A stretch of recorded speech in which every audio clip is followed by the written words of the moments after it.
সারা ভারতের এক নম্বর ভারতের মেন যে সি আম ময়ূরভঞ্জের মেন মানে আম মেন মানে কথা চিন্তা করতু কেতে পাওয়ারফুল ইয়ে হচ্ছে ময়ূরভঞ্জ।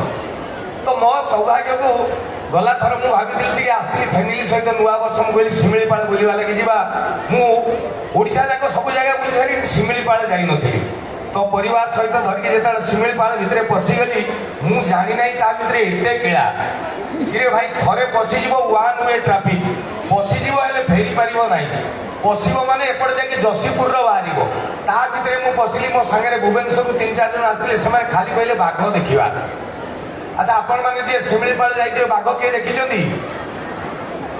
কে বাঘ গুড়া কোন পদাକୁ আসিবে না গোটা দেশি কুকুর? তো ইয়ে যে আসিଥିଲେ শুণুଥିଲେ কোন বাঘ নাই গোটে জায়গায় হরিণ দিটা পুଣି মূর্তি। তো ମୁଁ କହିଲି ଆରେ ବାଘ ସେ ରଜା ଭଳିଆ ରହିବ ତା ମନ ହେଲେ ବାହାରିବ। କିନ୍ତୁ ମୋ ଭିତରେ ଗୋଟେ କ୍ୱେଶ୍ଚନ ହେଲା ସତରେ ଶିମିଳିପାଳ ବାଘ ଅଛନ୍ତି? তো আম আখি আগরে আম শিমিଳିপাଳ আଜି ବହୁତ ପଛକୁ ପଳେଇଲା ଭଳିଆ ଲାଗୁଛି ଯେମିତି ସରକାରଙ୍କର ଦୃଷ୍ଟି ପଡୁନି। ତା ଭିତର ରାସ୍ତାଘାଟ ସୁବିଧା ନାହିଁ। ଲୋକ ଆସୁଛନ୍ତି ଜଙ୍ଗଲ କାଟି କୁଟିକି ନେଇଯାଉଛନ୍ତି। କେତେବେଳେ ଜଙ୍ଗଲରେ ନିଆଁ ଲାଗି ଯାଉଛି। ଫରେଷ୍ଟ ଡିପାର୍ଟମେଣ୍ଟ ଯେତେ ଚେଷ୍ଟା କଲେ ବି ଯଦି ପବ୍ଲିକ ସାହାଯ୍ୟ ନ କରିବେ ସେଇ କଥା ଗୁଡ଼ା ହେଇପାରିବ ନାହିଁ।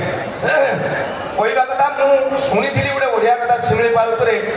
এই 2-3 ବର୍ଷ ତଳେ ଶିମିଳିପାଳ ଗୋଟେ ଚାକିରି ବାହାରିଲା ଯୋଗ୍ୟତା 8ମ ଶ୍ରେଣୀ ପାସ୍ ମାସକୁ ଦରମା ହଉଛି 85,000 ଟଙ୍କା। ତ ଯୋଗ୍ୟତା 8ମ ଶ୍ରେଣୀ ପାସ୍ 85,000 ଟଙ୍କା ଯେତେବେଳେ ଶୁଣିଦେଲେ ଆମ ଓଡ଼ିଶା ଯାକର ପିଲା କହିଲେ ଆମେ କରିବୁ। କାରଣ କିଛି ବୁଝ ନାହିଁ ଲେଖା ହେଇଛି ଏତିକି ତାରିଖ ଲାଷ୍ଟ ଡେଟ୍। ମାନେ ଗୋଟେ ପିଲା ଫର୍ମ ଫିଲ୍ଅପ୍ କରି ଧାଇଁଲେ କହିଲେ 8ମ ଶ୍ରେଣୀରେ 85,000 ସ୍କେଲ ମାନେ ପାଖାପାଖି 8×16 1,70,000 ଟଙ୍କା ମିଳିବ ମେନ୍ ଦରମା। ଧାଇଁକି ପହଞ୍ଚିଲେ ଗୋଟେ ଟୋକା ଲାଷ୍ଟ ଯାଇକି ସେ ଯୋଉ କବାଟ ବନ୍ଦ ହେଇଗଲା ସେ କବାଟ ସନ୍ଧ୍ୟାରେ ବି ଗଳେଇଦେଲା। କାରଣ ଚାକିରି କରିବାର ଅଛି। ଏପ୍ଲାଏ କଲେ 42,713 ଜଣ। ରିଟିନ୍ ଫିଜିକାଲ କ୍ୱାଲିଫାଇ କଲା ପରେ ଲାଷ୍ଟକୁ ଜଣେ ରହିଲା।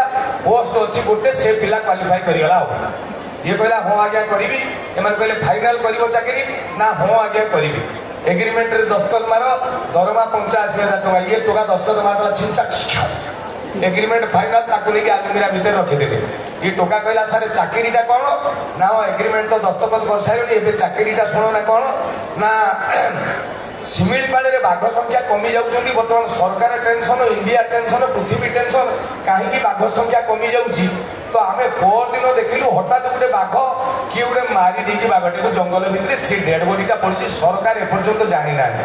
ମୁଁ କହିଲି କ'ଣ କରାଯିବ ନା ତା ଚମଡ଼ା ଟିକେ ଆମେ ଖୋଲିକି ରଖିଛୁ ତୁ ବାଘ ହେଇକି ପିନ୍ଧିକି ତା ଭିତରେ ରହିବୁ। আচ্ছা ইয়ে পুরা এগ্রিমেন্ট দস্তখত মারিদেছি। বর্তমানে মনা কলা মানে গভর্নমেন্ট চাকরি কোণ হব কোণ নাই সাথে সাথে কহিলে বহুত ফসিযু ধন দেখ এগ্রিমেন্ট মারিদেছু বাপা রান ঢুকিগলি। তারপরে 85,000 টাকা স্কেল মানে 1,70,000 টাকা দরমা শুনলা ইয়ে কলে চাল বাঘ তো হওয়া কথা কেউ মতে আউ বাঘ কামুড়িবে যে মু তো বাঘ হইগলি কইকি তাকে পুরা টোটালি যেতে ওকে কইদেলা তাকে নেইগলে সে বাঘ ছাল টিকে পিঁধিকি পুরা তলপটু সিলেই କରିଦେଲେ। କହିଲେ ଠିଆ ହେଲୁ ସେ ଏମିତି ଠିଆ ହେଲା। ଏମାନେ କହିଲେ କ'ଣ ବରଯାତ୍ରୀ ବାଘ କି ପୁରା ସତ ବାଘ